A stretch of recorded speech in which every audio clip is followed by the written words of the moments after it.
यहाँ पर आए भूकंप की वजह से बहुत सारे परिवार डर में अभी भी जी रहे हैं। और क्योंकि जिस वक्त भूकंप आया तीव्रता इतनी ज्यादा थी कि लोग समझ ही नहीं पाए कि क्या हो रहा है। यहाँ पर दीवारों पर क्रैक आया। आप ये देखिए, ये एक घर में मैं मौजूद हूँ, भारतीय परिवार यहाँ पर रहता है। ये क्रैक इस तरह का इनकी दीवारों पर आ चुका है। और इसके अलावा मैं आपको दूसरी तरफ का हिस्सा दिखाता हूं। आप इधर भी देखिए, इधर ये पूरा दीवार यहाँ पर क्रैक हो चुका है। इस घर में भी ऐसे ही क्रैक आपको जगह जगह हर घर में दिखाई पड़ेंगे। और अब लोग डर की वजह से कुछ लोग घर छोड़ भी रहे हैं, दूसरी जगह पर भी कुछ समय तक रह रहे हैं। और यहाँ पर जो एक परिवार है भारतीय, मैं उनसे बातचीत करता हूँ। क्या हुआ था जब ये भूकंप आया, कैसा यहाँ पर आप लोग को पता कैसे चला कि भूकंप आया और उस वक्त क्या हुआ? पहले तो हम लोग बैठे हुए थे और मैं अपना काम कर रही थी और मुझे लगा ये भी अपना वर्क फ्रॉम होम कर रहे थे। अचानक से हमें लगा कि कुछ हिल रहा है, तो पहले लगा कि मुझे चक्कर आया है। फिर मैंने इनसे बोला कि है ना चक्कर आया है, ये बोले नहीं नहीं चक्कर नहीं आया, भागो भूकंप आया है। फिर मेरे घर में काम कर रही थी मेड, उनको भी मैंने बोला कि दीदी भूकंप आ रहा है भागो। तो दीदी और हम लोग सारे लोग बाहर की तरफ गेट की तरफ निकले, बट हम लोग जा नहीं पा रहे थे। एकदम हम लोग नीचे की तरफ बार बार हम लोग बैठे ही जा रहे थे और ऐसा लग रहा था हम लोग उड़ रहे हैं, एक तरफ से दूसरी तरफ ऐसे हो रहे थे। पूरा घर शेक कर रहा था और इतनी आवाजें हो रही थी, इतनी तेज आवाजें थी, हम लोग बहुत डर गए थे। तो हम 13 फ्लोर पे रहते हैं और 13 फ्लोर से और पूरी लिफ्ट बंद हो गई थी और सब लोग नीचे आ गए थे, हम लोग लेट हो गए थे। तो 13 फ्लोर से हमें नीचे जाने में हम पैदल ही सब लोग जा रहे थे। पर इतना डर लग रहा था क्योंकि उस समय 2 मिनट्स तक कंटिन्यू भूकंप आ रहे थे। तो वो हमें ऐसा फील हो रहा था कि हम पूरा शेक कर रहे हैं और हम लोग नीचे भी उतर रहे थे, तो हमें लग रहा था कि ऊपर से पूरा हिल रहा है और देखते जा रहे थे कि कहीं ऊपर से गिरे नहीं सिर पे। So it was very very terrific. उस समय 2 मिनट जब ये भूकंप आया, नीचे उतरना 13 फ्लोर से ग्राउंड फ्लोर तक, ये एक बड़ी चुनौती रही होगी। डर लग रहा होगा, मन में कई तरह की चिंताएं आ रही होंगी जिस समय भूकंप, क्योंकि सब कुछ हिल रहा था, आप बता रहे हैं। बिल्कुल, बहुत ज़्यादा डर लग रहा था और उससे ज़्यादा हमें अपने बच्चे के लिए लग रहा था क्योंकि बच्चा हमारे साथ नहीं था। मेरा बच्चा स्कूल में गया हुआ था। सबसे पहले हमारे दिमाग में बच्चे का ही ख्याल आया, अगर हमें कुछ हो जाएगा तो हमारा बच्चा कहाँ जाएगा। तो हम दोनों सिर्फ यही भगवान से प्रार्थना कर रहे थे, जय महाकाल हम लोग को बस किसी तरह से बचा दे और हम अपने बच्चे के पास पहुंच जाएं। फिर बच्चे को भी जब मैसेज आया बच्चे का कि बच्चा सेफ है, तो हम लोग बहुत सेटिस्फाइड हुए। बच्चा आने के बाद तो फिर हमें बहुत वो डर लग रहा था बहुत। और हम लोग रात में भी हम लोग यहाँ पे रुके नहीं क्योंकि यहाँ पे थोड़ा डर का था और थोड़े बिल्डिंग्स में भी क्रैक बहुत आए हुए हैं। तो डर का ये था कि कहीं अगर हल्का भी झटका आया तो बिल्डिंग गिर सकती है। तो रात में भी हम लोग कोई भी यहाँ पे नहीं थे। हमारे फ्रेंड्स यहाँ रहते हैं पास में ही टाउन हाउस में, तो हम लोग उनके घर चले गए थे। रात में घर छोड़कर गए कि कहीं आफ्टर शॉक आने का जो खतरा बना रहता है वो आया तो दोबारा से वैसी स्थिति ना हो। शांतनु जी, क्या फील किया आपने उस वक्त जब आप काम कर रहे थे, यहाँ पर वर्क फ्रॉम होम कर रहे थे? कैसे लोगों को पता चला कि भूकंप आया? मेरी मीटिंग चल रही थी और मेरी मीटिंग में और भी लोग थे जो मीटिंग का पार्ट थे। तो जब मेरी वाइफ ने बताया कि उसको थोड़ा चक्कर जैसा आ रहा है, तो थोड़ा मुझे भी लगा कि मुझे भी ऐसा हुआ। जो मीटिंग में लोग थे वो चीख पड़े कि अर्थक्वेक जैसा कुछ लग रहा है। तब मैंने अपनी वाइफ को बोला कि ये अर्थक्वेक है, ये चक्कर नहीं है। लेकिन इतना ज़्यादा हिल रहा था कि मैं इस टेबल से वहाँ तक जाने में 2-3 बार लड़खड़ा के गिर गया। पहले भी भूकंप के झटके महसूस किए हैं मैंने, लेकिन जो कल हुआ ऐसा मंजर पहले कभी भी मैंने महसूस नहीं किया था। और मुझे लगता है कि दोबारा भगवान करे कि कभी महसूस भी ना करूं। यहाँ से बाहर जाने तक मैं 2-4 बार लड़खड़ा के गिरा, फिर मैंने दीवार पकड़ ली क्योंकि आमतौर पे जब भूकंप के झटके आते हैं तो 8-10 सेकंड रह के फिर थम जाता है तो लोग बाहर जाते हैं। तो मैं उस पॉज का इंतज़ार कर रहा था, लेकिन जब वो पॉज नहीं आया। आप यहाँ से निकले और कहाँ पर आकर रुके, जरा बताएंगे? जैसे आपका ये घर है। जैसे मैं हाँ। यहाँ पे आया और जी, ये लिफ्ट एरिया है मेरा, ये मेरा लिफ्ट एरिया है। तो मुझे लगा कि मैं यहाँ से निकल, अगर रुकेगा तो फिर मैं नीचे चला जाऊँगा। लेकिन ये इतना हिल रहा था कि मैं ये दीवार पकड़ के यहाँ पे खड़ा हो गया कि रुक जाए। लेकिन जब मैंने, आप देखोगे यहाँ पे, जब मैंने अपनी आँखों से देखा कि ये क्रैक हो गया और यहाँ से सामान नीचे गिरना शुरू हो गया, अभी भी कुछ टुकड़े गिरे हुए हैं नीचे, तब मुझे लगा कि ये थमने वाला नहीं है और यहाँ से भागने में ही भलाई है।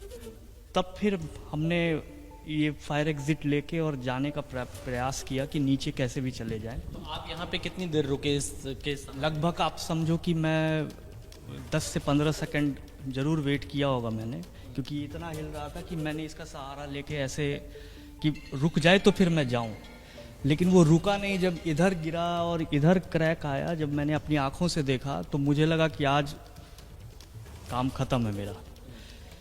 तब फिर नीचे गए, जब तक नीचे गए तब तक बहुत लोग नीचे बाहर निकल चुके थे, लेकिन मंजर इतना खौफनाक था कि मैं शब्दों में बयां नहीं कर सकता उसको। तो यही।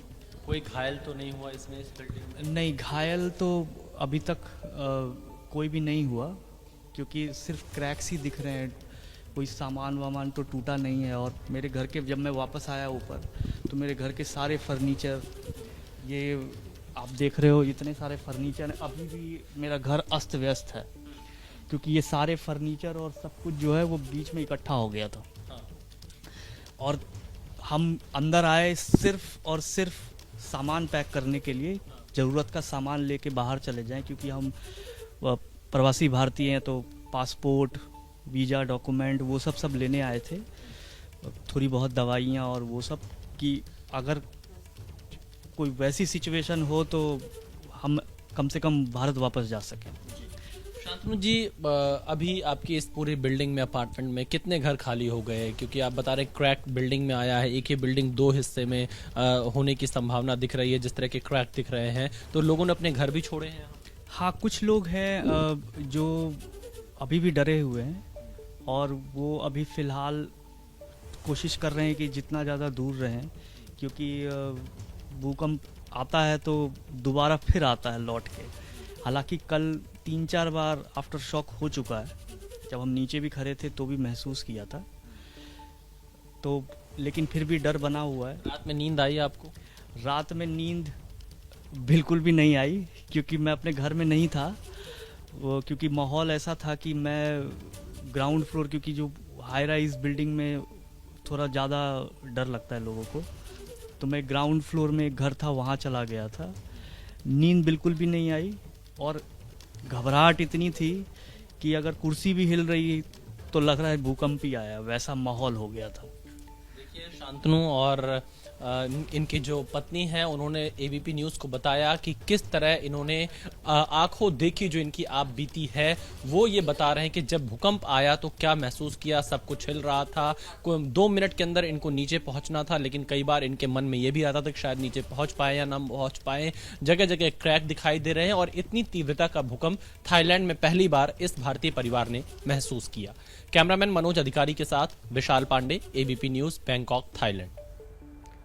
तो जिन लोगों ने इस विनाशकारी और शक्तिशाली अर्थक्वेक को महसूस किया, इस भूकंप को महसूस किया, उन्हीं की ज़बानी आप सुन रहे थे कि आखिर किस प्रकार की स्थितियां बन गई थी, किस प्रकार से दहशत का माहौल था। अब अपने घर पे वो आए हैं अपना पासपोर्ट लेने के लिए, अपने सारे डॉक्यूमेंट्स लेने के लिए, कुछ दवाइयां लेने के लिए, ताकि जरूरत पड़े तो वो यहां से किसी सुरक्षित स्थान पर भी जा सके। हमारे संवाददाता लगातार ग्राउंड जीरो पर मौजूद हैं। विशाल पांडे की एक और रिपोर्ट आपको दिखाते हैं। क्या नाम है आपका? पूर्णिमा। पूर्णिमा, आप कहाँ से हैं? बर्मा से। बर्मा, म्यांमार से? म्यांमार से। म्यांमार में आपकी फैमिली रहती है? फैमिली रहती है, मेरे 2 बच्चे रहती है, सास माँ, मम्मी पापा सारे लोग बर्मा में रहते हैं। तो क्या खबर आ रही है बर्मा से, म्यांमार में भूकंप आने? बर्मा से भूकंप आने के बाद ये ज़मीन, जो कार हिल जा रहे थे वहाँ से ज़मीन फट गई, पानी के बीच के घर भी पानी में डूब गई, बिल्डिंग सारे हिलने के वजह से गिर गए, बिल्डिंग भी। जी, वो खबर आ रही थी बर्मा से। आपके मम्मी पापा से आपकी बात हुई, आपके परिवार से आपकी बात हुई? ये से तो मम्मी पापा के साथ, मेरे बच्चे के साथ तो बात हो गई, लेकिन बच्चे इतना घबरा के डर के मम्मी पापा करके रो रहे थे बच्चे सारे लोग वहाँ के। मम्मी ने बोला इतना हमारा तो इतना बिल्डिंग घर नहीं मम्मी का, इस ज़मीन में छोटा सा घर है, वो घर भी इतना हिल गया, इधर से उधर इतना हिल गया, ये बोली थी मम्मी ने। उसके वजह से अभी तक मुझे भी चक्कर आ रही है, उठ नहीं पा रही हूँ, ये बोल रही थी मम्मी ने। अभी वहां पर कितने लोगों की मौत हुई है, क्या खबरें? सिटी में जहाँ पे आपके मम्मी पापा रहते हैं वहां पे भी कुछ लोगों की मौत हुई है?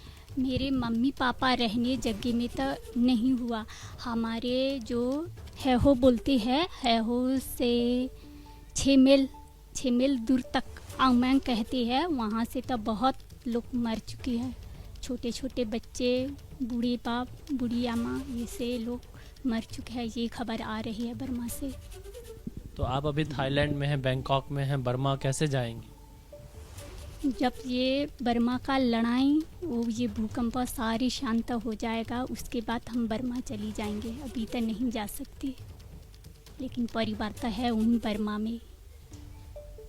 देखिए यहाँ पर बर्मा की एक बेटी हमें मिली थाईलैंड में, जो बता रही हैं इनके मम्मी पापा, इनके सास ससुर, इनके बच्चे, हर कोई बर्मा में है। वहाँ पर भूकंप की वजह से बहुत तबाही आई है, कई लोगों की मौत हुई है, आसपास के इलाके बुरी तरह से प्रभावित हुए हैं, क्योंकि म्यांमार इस भूकंप का केंद्र था और जिसका असर थाईलैंड पर भी पड़ा। और थाईलैंड में म्यांमार की इस बेटी ने वहां पर अपने परिवार से जो बातचीत की उसके आधार पर पूरी जानकारी आपके सामने रखी है।